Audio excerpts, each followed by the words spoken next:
বাংলাদেশে তো কত ভর্তি পরীক্ষা হয় তাই না? কিন্তু এর মধ্যে শাহজালাল বিজ্ঞান ও প্রযুক্তি বিশ্ববিদ্যালয় মানে সাস্টের বায়োলজি প্রশ্নটা সেটাকে কেন সবাই একটা আলাদা ধাঁধা বলে? ব্যাপারটা শুধু কঠিন হওয়ার না, এটা আসলে পরীক্ষার্থীদের ভাবনার ধরনটাকেই চ্যালেঞ্জ করে বসে। তো চলুন আজকে আমরা সাস্টের বায়োলজি প্রশ্নের এই ধাঁধার ভেতরেই ডুব দেই আর বোঝার চেষ্টা করি কেন এটা শুধু মুখস্থ করে পার পাওয়ার জিনিস না, তার চেয়েও বেশি কিছু। দেখুন, শুরুতেই এই একটা কথা, এটাই কিন্তু সাস্টের বায়োলজি পরীক্ষার আসল পরিচয়টা তুলে ধরে। মানে শুধু তথ্য জানলেই এখানে হবে না, ওই তথ্যের পেছনে যে মূল ধারণাটা বা কনসেপ্টটা সেটা একদম পরিষ্কার থাকা চাই। বছরের পর বছর ধরে ভর্তি পরীক্ষার্থীদের কাছে সাস্টের বায়োলজি প্রশ্নটা একটা অন্যরকম খ্যাতি পেয়েছে। এটা এমন একটা পরীক্ষা যেটা সোজাসুজি বইয়ের লাইন তুলে প্রশ্ন করে না, বরং এটা শিক্ষার্থীদেরকে একজন সত্যিকারের বিজ্ঞানীর মতো করে ভাবতে শেখায়। অন্যান্য অনেক ভর্তি পরীক্ষায় কি হয়, প্রশ্নগুলো সরাসরি স্মৃতিশক্তির ওপর নির্ভর করে করা হয়, কিন্তু সাস্ট ঠিক এখানেই একটা ভিন্ন পথে হাঁটে। ওদের প্রশ্নগুলো এমনভাবে ডিজাইন করা হয় যা পুরস্কৃত করে গভীর কনসেপচুয়াল জ্ঞান আর অ্যানালিটিক্যাল স্কিলকে। আচ্ছা, এবার চলেন আমরা একেবারে আসল জায়গায় যাই। 2024-25 সালের প্রশ্ন থেকে কিছু উদাহরণ নিয়ে কাটাছেঁড়া করে দেখি, তাহলেই বোঝা যাবে কেন এই প্রশ্নগুলো এত ট্রিকি হয়। আমরা দেখব কিভাবে একটা খুব সাধারণ তথ্যকে একটু ঘুরিয়ে একটা জটিল কনসেপচুয়াল প্রশ্নে বদলে ফেলা হয়।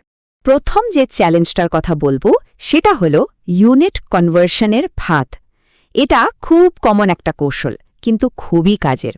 এখানে একজন পরীক্ষার্থীর মনোযোগ আর তার প্রায়োগিক জ্ঞান দুটোই একবারে পরীক্ষা হয়ে যায়। প্রশ্নটা দেখুন, আপাত দৃষ্টিতে তো মনে হচ্ছে খুবই সহজ আর সরাসরি একটা প্রশ্ন, কিন্তু আসল প্যাঁচটা লুকিয়ে আছে এর ইউনিটের ভেতরে। দেখুন মজাটা কোথায়, বইতে কিন্তু উত্তরটা আছে, হুবহু আছে, কিন্তু সেটা দেয়া আছে মাইক্রোমিটারে, আর পরীক্ষায় প্রশ্ন এসেছে ন্যানোমিটারে উত্তর দিতে। আর ঠিক এখানেই কিন্তু বেশিরভাগ শিক্ষার্থী আটকে পড়ে যায়। কেন? কারণ তারা তো 0.1 সংখ্যাটা মুখস্থ করেছে, কিন্তু মাইক্রোমিটার থেকে ন্যানোমিটারে যাওয়ার যে একটা ছোট্ট অঙ্ক কষতে হবে সেটার জন্য তারা প্রস্তুত না। সমাধানটা কিন্তু খুবই সোজা, মাত্র দুটো ধাপ। প্রথমত বইয়ের মানটা মনে করতে হবে, আর দ্বিতীয়ত মাইক্রোমিটারকে ন্যানোমিটারে কনভার্ট করার নিয়মটা জানতে হবে। ব্যাস, এটাই প্রমাণ করে সাস্টে শুধু তথ্য জানলে হয় না, সেই জানার প্রয়োগটাও জানতে হয়। সাস্টের আরও একটা কমন কৌশল হল শব্দ নিয়ে খেলা। ওরা অনেক সময় খুব পরিচিত একটা শব্দের বদলে সেটারই একটা কম প্রচলিত বা আরেকটু বেশি সায়েন্টিফিক শব্দ ব্যবহার করে। এতে করে পরীক্ষার্থীর জ্ঞানের গভীরতাটা মাপা হয়ে যায়। যেমনটা এখানে দেখতে পাচ্ছেন, খুব সহজে অ্যাসিড না লিখে ওরা লিখছে অম্ল, কিংবা ধরুন পাইরুভিক অ্যাসিডের বদলে পাইরুভেট, আর কোষ ঝিল্লি না বলে বলছে প্লাজমা মেমব্রেন। যারা শুধু চলতি শব্দগুলোই মুখস্থ করে গেছে তারা এখানে এসে একটু হলেও বিভ্রান্ত হয়ে যেতে পারে। আরেকটা জিনিস প্রায়ই দেখা যায়, একটা প্রশ্নের মধ্যেই দুটো আলাদা তথ্য জানতে চাওয়া হয়। এটা আসলে পরীক্ষার্থীর জ্ঞান কতটা গভীর আর সে কত দ্রুত দুটো আলাদা কনসেপ্টকে এক করতে পারে সেটা পরীক্ষা করার একটা দারুণ উপায়। এই প্রশ্নটার কথাই ধরুন, এখানে সঠিক উত্তর দিতে হলে আপনাকে দুটো জিনিসই জানতে হবে। এক, প্রিয়ন জিনিসটা কি, যেটা একটা প্রোটিন, আর দুই, এটা কাদেরকে আক্রমণ করে, প্রাণীদেরকে। যে কোনো একটা জানলে কিন্তু উত্তরটা কামেল হবে না। আচ্ছা, পরের উদাহরণটা বুঝতে হলে আমাদের ছোট্ট একটা কনসেপ্ট ঝালিয়ে নিতে হবে, সেটা হলো হাইপারটনিক দ্রবণ।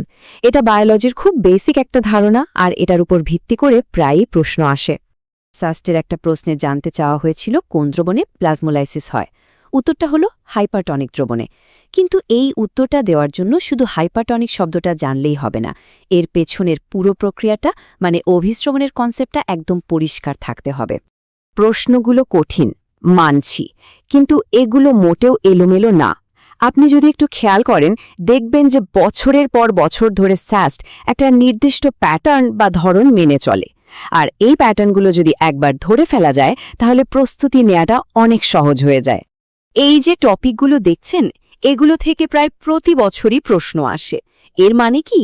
এর মানে হলো পুরো বই মুখস্থ করার চেয়ে কৌশল করে যদি এই অধ্যায়গুলোর ওপর বেশি করে জোর দেওয়া যায় তাহলে ভালো করার সম্ভাবনা কিন্তু অনেক বেড়ে যায়। এই টেবিলটা হলো ওদের প্রশ্নের আরেকটা কমন প্যাটার্নের উদাহরণ। সাস্ট প্রায় এরকম ডেটা ভিত্তিক প্রশ্ন দেয়, যেখানে একসাথে একাধিক তথ্য জানতে চাওয়া হয়। যেমন এখানে ধান, গম আর পাটের ক্রোমোজোম সংখ্যা পুছা হয়েছে। শুধু একটা জানলে তো হবে না, তিনটাই ঠিকঠাক জানতে হবে। বেশ, তাহলে প্রশ্ন হলো, এই ভিন্ন ধরনের পরীক্ষার জন্য প্রস্তুতিটা আসলে কিভাবে নিতে হবে? এর জন্য আসলে পড়ার ধরনে আর মানসিকতায় একটু বদল আনা দরকার। তাহলে এই যে 4টা ধাপ আমরা দেখলাম, এটাই কিন্তু পুরো আলোচনার মূল কথা। মানে ব্যাপারটা দাঁড়াচ্ছে কি, শুধু বইয়ের লাইন মুখস্থ করলে চলবে না, কনসেপ্টটা পরিষ্কার থাকতে হবে। ছোটখাটো হিসাব নিকাশ পারতে হবে, কিছু ইংরেজি বা কঠিন শব্দের মানে জানতে হবে, আর সবচেয়ে বড় কথা, আগের বছরের প্রশ্নগুলো দেখে একটা আইডিয়া নিতে হবে যে প্রশ্নগুলো আসলে কোন দিকে যায়। সবশেষে একটা কথা বলি, সাস্টের এই পরীক্ষাটা কিন্তু শুধু একটা ভর্তি পরীক্ষা না, এটা আমাদের পুরো শিক্ষা ব্যবস্থার জন্য একটা বেশ গুরুত্বপূর্ণ বার্তাও দেয়। এটা এমন একটা ফিলসফি যা শিক্ষার্থীদেরকে শুধু ইনফরমেশন মুখস্থ না করে জ্ঞানকে বিশ্লেষণ করতে শেখায়। আর এই যে ক্রিটিক্যাল থিঙ্কিং বা গভীরভাবে ভাবার অভ্যাস, এটা কিন্তু পরে গিয়েও একাডেমিক জীবনে অনেক কাজে দেয়। এক কথায়, এটা সত্যিকারের বোঝাপড়াকেই সম্মান করে। এই প্রশ্নটা কিন্তু আমাদের একটু ভাবতে বাধ্য করে, তাই না? আমাদের শিক্ষা ব্যবস্থার ভবিষ্যৎ কেমন হওয়া উচিত?